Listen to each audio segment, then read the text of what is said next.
আসসালামু আলাইকুম। আশা করি আপনারা সকলে অনেক ভালো আছেন। তো ইনশাআল্লাহ আল্লাহর রহমতে আমি অনেক ভালো আছি। তো আজকের আবারও নতুন একটা ব্লগ ভিডিওতে আপনাদের স্বাগতম। যারা আমার এই চ্যানেলটিকে এখনো সাবস্ক্রাইব করে দেননি, দয়া করে সাবস্ক্রাইব করে দিবেন এবং পাশে থাকা বেল আইকনটি অন করে দিন, যাতে করে পরবর্তীতে আমি আবারও এরকম নতুন নতুন ব্লগ ভিডিও আপনাদের দেখাতে পারি। আপনারা কেউ ব্লগ ভিডিওগুলো মিস করবেন না, অবশ্যই সম্পূর্ণ ভিডিও দেখার চেষ্টা করবেন। আর যদি ভিডিওটা একটুখানি ভালো লেগে থাকে তাহলে বলবো যে আপনারা আমার চ্যানেলটিকে সাবস্ক্রাইব করে দিতে ভুলবেন না।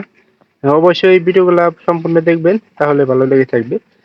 তো গতকালকে যে এই উম, গাড়িটা যে একটা বাছুর নিয়ে আমি ব্লগ ভিডিওটা করছিলাম, যে কত দাম হতে পারে।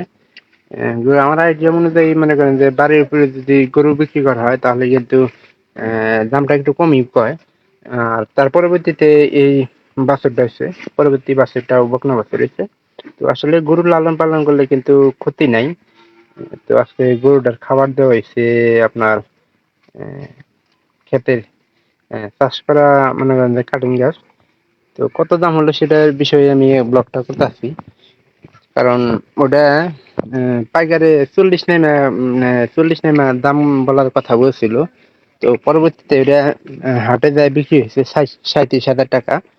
তো আসলে বাড়ির উপর থেকে হাটে বিক্রি করে আমি সবচেয়ে ভালো মনে করি।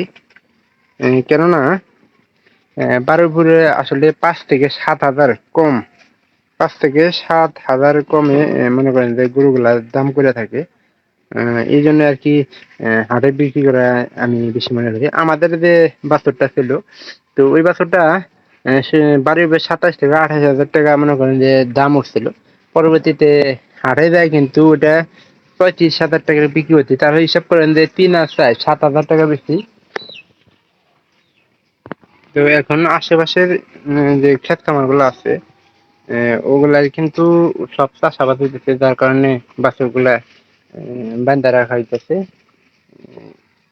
এই যে সবঙ্গরের গরুটা দেখতেছেন, সৌরভগুড়ের গরুটা কিন্তু মানে অনেকদিন যাবত এটা কিন্তু সাইজে বড় হয়েছে, মায়ের মতনই। পেট দেন না দোষ না দোষ। আর ওই যে এই বাছুরগুলা দেখতেছেন, যে এই বাছুরগুলোর মধ্যে এই যে বড়টা, এটা কিন্তু বাইরে রাখা হয়েছিল। বাইরে রাখার পরবর্তীতে কিন্তু এটা মনে হয় যে দড়ি ছুটে আয়া পড়ছে, তার কারণে দেখেন দড়ি কিন্তু গলার সাথে আছে।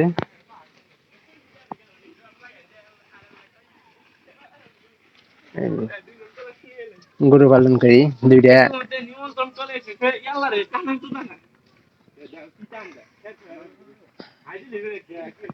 আর এই যে সুদীপ, তোর গাছে কি তাতে দেশ? হ্যাঁ।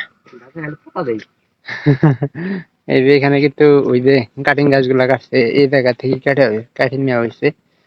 আর ওই যে যেটি জায়গার গরু বিক্রি করা হয়েছে, ওনারা এখান থেকে ঘাস কিনা নিচ্ছে। দেখেন গাছগুলা কিন্তু বড় হয়ে গেছে গা, আর সার দিলে গালা গাছগুলা কিন্তু অনেক কালো হয়ে পড়ে। তো সুদীপ বাড়ি ঘর এই যে এই জায়গাতে করবো, যার কারণে গরু আপনার গাছগুলা যেন বড় হয়ে গেছে। প্রথমে কিন্তু আশা বাদ দিয়ে দিয়েছিল, পরবর্তীতে কাটার পরে কিন্তু এগুলা সুন্দর একটা কালার আসে। আর সার দিয়ে দিলে গাছগুলা অনেক কালো হয়। এই বাছুরটা কিন্তু অনেক যারা মনে করেন যে গরুটা পালে, তারাও একরকম একটু ঘাটতেরা টাইপের আছে। বাছুর দেখেন একবার খিদে কাতর ঘাস অনেক তুলে কি হবো। কারণ বাছুরের যত্ন না করলে কিন্তু বাছুর বড় হবো না, বাছুরের যত্ন নেওয়া লাগবে। ওই যে ওইটা হইলো হ্যাগর গরুই, কারণ সিন্ধি গরু পালে ওরা। সিন্ধির মনে করেন যে ক্রস সিন্ধির জাত একটা।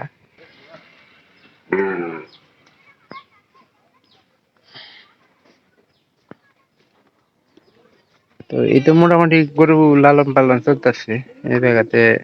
স্বপন গরুর দুইটা, আর বর্তমানে নাহিদ গরুর দুইটা থাকলে হাতে করে।